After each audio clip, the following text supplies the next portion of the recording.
بسم الله. قال المؤلف مولانا الشيخ الإمام عبد الله بن محمد بن يوسف الهروي رحمه الله تعالى وفضل علينا من نفحاته وأسراره وبركاته آمين.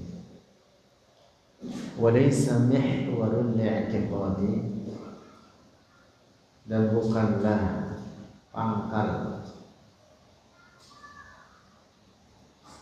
pembicaraan i'tiqad, keyakinan, ala wahmi, di atas prasangka, bal tetapi ala ma yaqtadihi, di atas apa yang menuntutnya, al-aqlu, oleh akal, as-sahihu, yang sahih, yang sehat, as-salimu, yang selamat, yang normal, alladhi, yang huwa, bermula dia, al-aqlu sahih as-salim, syahidun, itu bukti atau saksi, lisyar'i, bagi kebenaran syarak.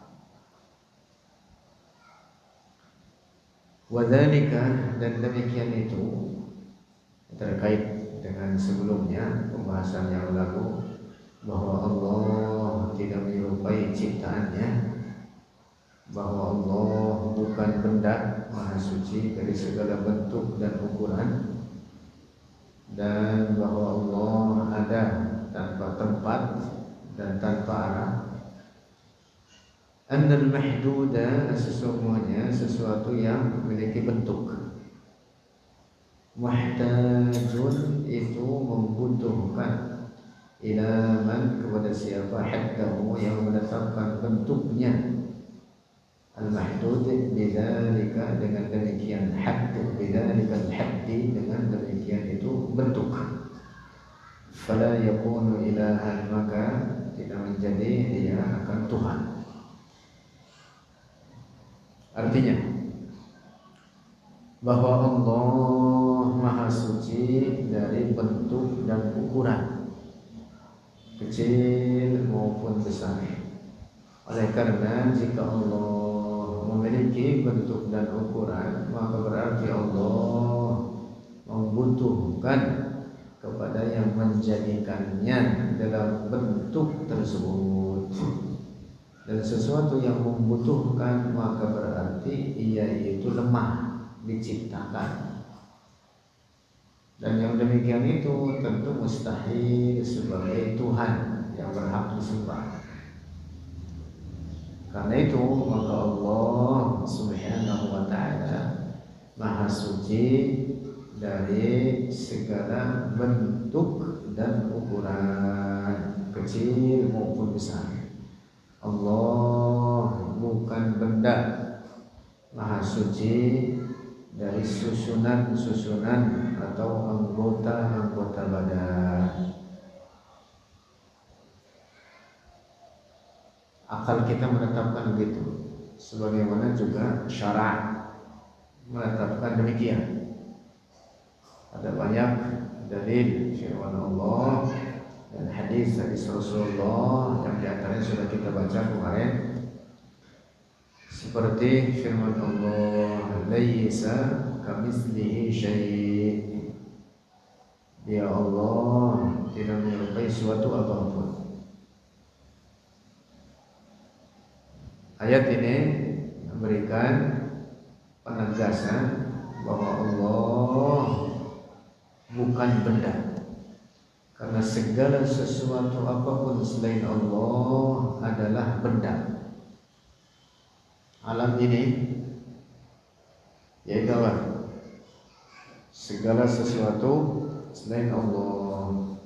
Al-alamu huwa kullu ma siwallah, segala sesuatu selain Allah, apapun dia adalah benda-benda. Alam ini semuanya benda, antara benda kasif atau benda latif. Benda kasif yaitu benda yang dapat disentuh atau diraba dengan tangan, seperti manusia, bumi, langit, bulan, bintang, matahari termasuk dalam hal ini disebut benda kasif. Dan yang kedua benda latif. Benda latif yaitu benda yang tidak dapat disentuh atau digenggam dengan tangan, seperti cahaya, kegelapan, ruh, udara,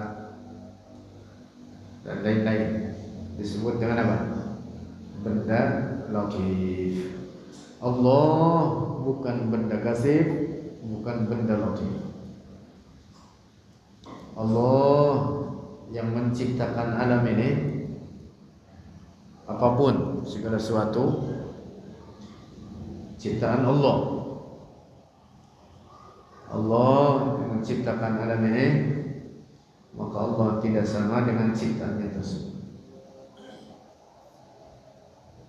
Nah, jadi syara' menetapkan ajaran agama kita. Syara' itu yang dimaksud adalah ajaran agama kita, menetapkan itu dengan dalil Al-Quran dan hadis dari Rasulullah. Demikian pula akal yang sehat, normal, yang merupakan bukti, saksi bagi kebenaran hukum-hukum syara', bagi kebenaran ajaran-ajaran agama kita, juga menetapkan demikian. Akal kita menghukumi bahwa Sang Pencipta mustahil sama dengan yang diciptakannya. Akal menetapkan itu. Mustahil yang menciptakan sama dengan ciptaannya. Demikian dikatakan oleh Al-Imam Abu Hanifah An-Nu'man ibn Thabit Al-Kufi, ulama terkemuka, imam mujtahid mazhab Hanafi. Al-Imam An-Nu'man ibn Thabit Al-Kufi, beliau berkata, anna yushbihul khaliqu makhluqahu. Mustahil menyerupai oleh pencipta akan ciptaannya.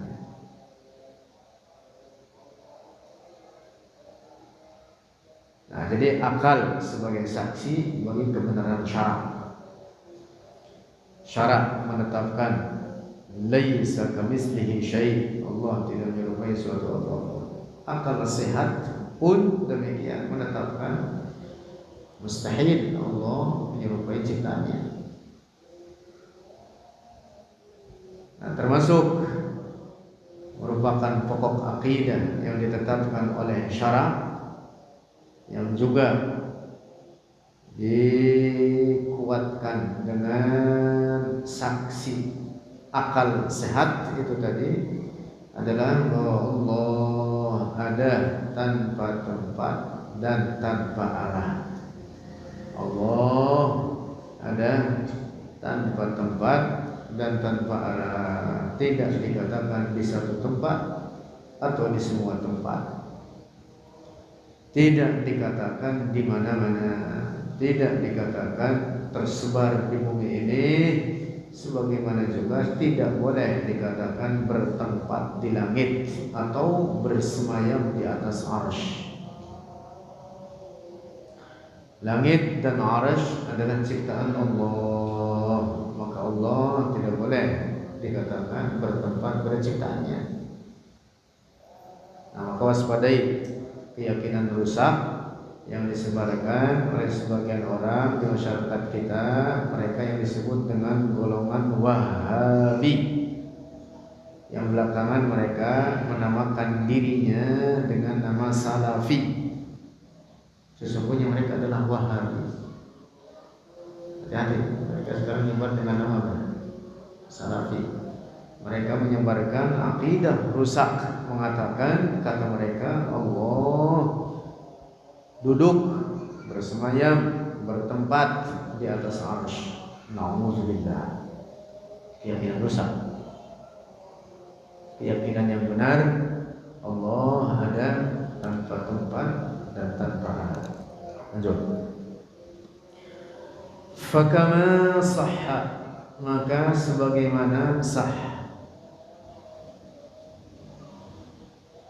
wujudullahi, adanya Allah Ta'ala bila makanin, dengan tanpa tempat, wajihatin dan arah, qabla khalqil amakini, sebelum penciptaan tempat-tempat, wal jihati dan arah-arah.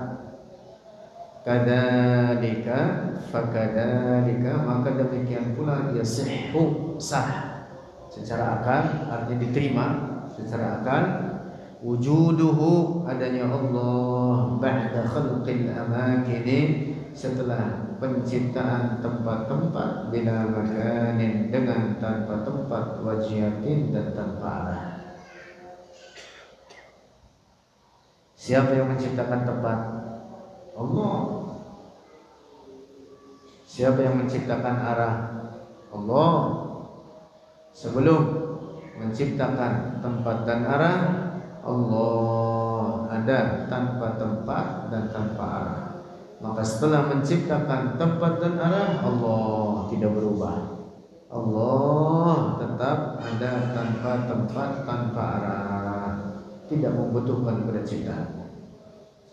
Wahada, dan ini keyakinan Allah ada tanpa tempat, la yakunu nafyan, tidak menafikan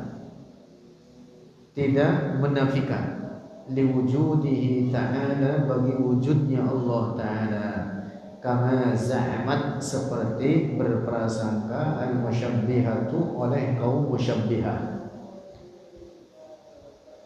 wal wahhabiyatu, dan golongan wahhabiyah. Al-musyabbihah, kelompok sesat, menyerupakan Allah dengan ciptaannya, sama dengan al-wahhabiyah, golongan wahhabi yang belakangan ini mengaku salafi. Mereka menyerupakan Allah dengan ciptaannya, di mana mereka menetapkan tempat baginya. Kata mereka, mengatakan Allah ada tanpa tempat sama juga dengan menafikan wujudnya. Na'udzubillah. Na'udzubillah. Jadi dasar keyakinan mereka itu sudah rusak karena menetapkan bahwa Allah sudah serupa dengan ciptaannya, bahwa Allah sebagai benda, memiliki bentuk, memiliki tempat, memiliki ukuran, memiliki arah. Na'udzubillah.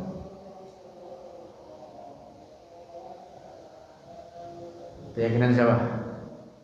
Orang-orang Wahhabi. Wahum, dan mereka al-Wahhabiyah, ad-du'atu, itu para penyeru, para pendakwah ila tanzimi, kepada akidah tanzim, akidah sesat, menetapkan bentuk bagi Allah, menetapkan fisik bagi Allah.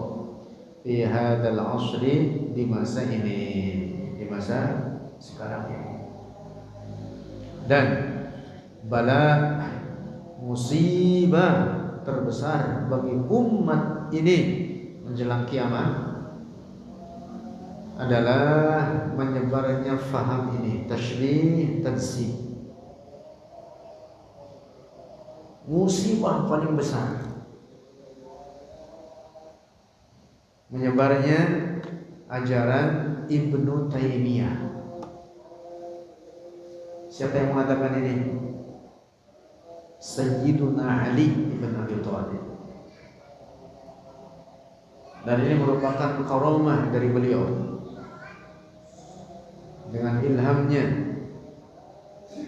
diberikan oleh Allah kepada beliau sebagai karamah baginya, beliau mengatakan bahwa ketika kiamat sudah sangat dekat, ada sekelompok dari umat ini yang menjadi kafir, rusak akidah mereka.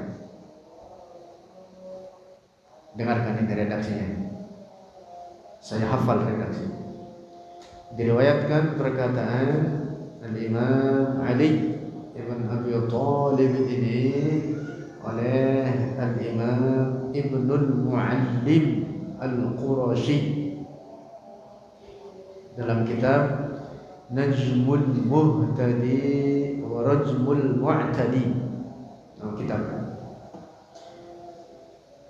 diriwayatkan dalam kitab ini dari Sayyiduna Ali bin Abi Thalib bahwa Sayyiduna Ali berkata, sayarji'u qaumun min hadhihi al-ummati 'inda iqtirabis sa'ati kuffara. Akan kembali sekelompok orang dari umat ini 'inda iqtirabis sa'ati, ketika semakin mendekatnya kiamat, kuffaran, sebagai orang-orang kafir. Mereka keluar dari Islam walaupun mereka mengaku dirinya muslim, walaupun mereka sholat, puasa, zakat dan seterusnya, walaupun rajin datang ke masjid, rajin sholatnya. Bahkan di antara mereka jidatnya sampai hitam, bahkan bukan jidatnya saja, sebagian mereka dengkulnya kapalan dari karena banyak ibadah, seperti orang-orang Khawarij dahulu. Lalu beberapa murid Sayyidina Ali bin Abi Thalib berkata kepada beliau, bertanya, "Ya Amirul Mu'minin, kufruhum bil ihdasi am bil inkar?" Wahai Amirul Mukminin, kekufuran mereka itu apakah karena mereka membuat ajaran yang baru, atau mereka mengingkari ajaran yang sudah ada? Apa jawab Sayyidina Ali? Jawaban beliau apa? Bal bil inkar, yunkiruna khaliqahum yasifunahu bil jismi wal a'dha. Kekufuran mereka itu adalah karena pengingkaran. Yang dimaksud pengingkaran terhadap akidah ajaran yang sudah ada ini. Mereka apa? Merusaknya, mengingkarinya, mendustakannya. Apa yang mereka lakukan? Yasifunallah, yunkiruna khaliqahum, mereka mengingkari Tuhan mereka, pencipta mereka, yaitu Allah. Wa yasifunahu bil jismi wal a'dha, mereka mensifati Allah dengan tubuh dan anggota-anggota badan. Persis seperti ajaran orang-orang Wahabi di zaman kita sekarang ini. Salah seorang pemuka mereka namanya Khalid Basalamah mengatakan Allah punya kaki, kakinya dimasukkan ke neraka sampai keriput. Nauzubillah. Lalu dia mengatakan dari sangat besarnya kakinya Allah sehingga kita tidak dapat melihatnya. Nauzubillah.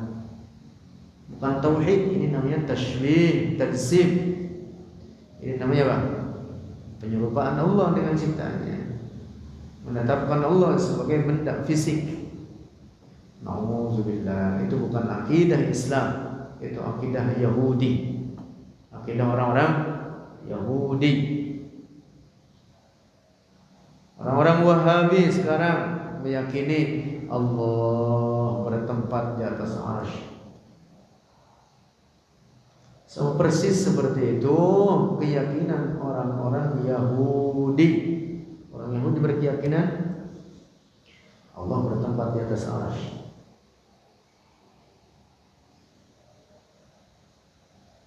Orang Yahudi berkeyakinan, kata mereka, setelah Allah menciptakan alam dunia ini, kemudian hari ke-7 naik ke arsy, capek. Kata mereka Allah kecapean, lelah. Lalu Allah beristirahat di atas arsy, terlentang, meletakkan kakinya di atas kakinya yang lain. Nauzubillah. Karena itu kemudian turun firman Allah sebagai bantahan terhadap orang Yahudi, وَلَقَدْ خَلَقْنَا السَّمَاوَاتِ وَالْأَرْضَ وَمَا بَيْنَهُمَا فِي 6 أَيَّامٍ وَمَا مَسَّنَا مِنْ لُغُوبٍ. Ini ayat turun sebagai bantahan kepada orang-orang Yahudi yang mengatakan Allah bertempat di atas arsy, yang mengatakan Allah dihinggapi capek, lelah. Orang Yahudi mensifati Allah dengan sifat-sifat kebendaan, sifat-sifat tubuh, sifat-sifat fisik. Orang Yahudi persis seperti itu keyakinan orang-orang Wahabi, CS. Boleh CS.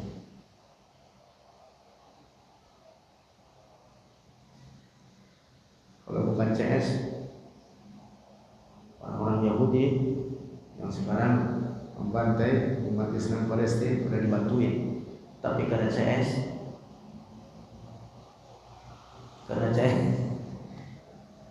sedikit pun tidak pernah membantu, bahkan menyalahkan umat Islam.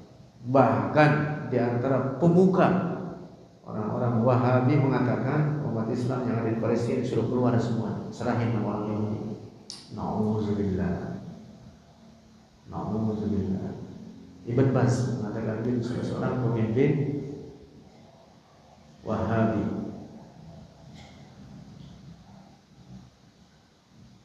Nah, jadi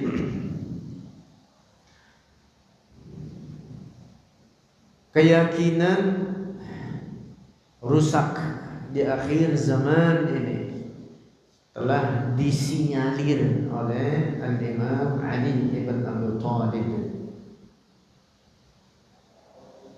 sebagai karamah dari beliau. Beliau menyatakan bahwa di akhir zaman ada sekelompok orang yang akan rusak akidahnya, mereka keluar dari Islam karena mereka mensifati Allah dengan sifat-sifat benda. Kaum musyabbihah di zaman kita sekarang itu tadi, orang-orang Wahabi meyakini Allah turun naik dari arsy ke langit dunia setiap sepertiga akhir malam. Na'udzubillah. Kata mereka ada hadisnya. Sabda Rasulullah mengatakan yanzilu Rabbuna ila as-samaa'i dunya hina yabqa as-sulus al-lail al-akhir. Nah, hadis disalahpahami, diselewengkan oleh mereka. Padahal hadis ini yang dimaksud yanzilu Rabbuna artinya yanzilul malaku bi amri Rabbina. Yang turun adalah malaikat pembawa rahmat ke langit dunia, menyeru mereka kepada penduduk bumi ini, adakah saat ini di antara kalian berdoa maka Allah mengabulkan doanya? Adakah di antara kalian saat ini yang memohon ampunan kepada Allah maka Allah mengampuni baginya? Ini hadis disebut dengan hadisun nuzul. Tidak boleh difahami bahwa yang turun adalah Allah seperti keyakinan rusak orang-orang Wahabi yang menamakan dirinya Salafi. Itu artinya di atas keyakinan rusak mereka ini, di atas keyakinan mereka Allah kerjanya turun naik. Mengapa? Karena sepertiga akhir malam atau sepertiga malam terakhir itu dalam 24 jam ini terus ada berlangsung sesuai perputaran waktu. Sebelah timur saat kita sekarang Isya, sebelah timur sudah malam. Indonesia bagian timur sudah malam. Makin ke timur duluan malamnya. Makin ke barat sore. Misalkan di sini kita sepertiga malam terakhir. Jadi malam dibagi 3. Sepertiga malam terakhir itu yang dimaksud, merupakan waktu yang memiliki keistimewaan di dalamnya. Di sepertiga malam terakhir, umpama di atas keyakinan orang-orang Wahabi rusak tersebut, Allah turun di sini Begitu datang subuh maka Allah naik. Geser ke mana? Sebelah barat. Turun di sana sebelah barat. Di sana habis naik lagi, geser lagi sebelah barat. Kerjaannya turun naik, turun naik. Nauzubillah. Kemudian arasy dan langit itu perbandingannya seperti perbandingan lautan yang sangat besar atau padang yang sangat luas dibanding batu kerikil kecil. Disebutkan dalam hadis Rasulullah riwayat Imam Ibn Hibban. Arasy itu a'zamu khalqillahi hajman. Ciptaan Allah yang paling besar bentuknya. Tidak ada makhluk Allah yang lebih besar daripada arsy. Sampai ditetapkan oleh Allah dalam Al-Quran, wa huwa rabbul arsyil azim. Dia Allah pemilik arsy yang sangat besar. Langit kecil, sangat-sangat kecil, setetes air dibanding lautan. Di atas keyakinan rusak orang-orang Wahabi tersebut yang mengatakan Allah turun di setiap malam terakhir, sepertiga malam terakhir, itu artinya di atas keyakinan mereka Allah begitu turun mengecil.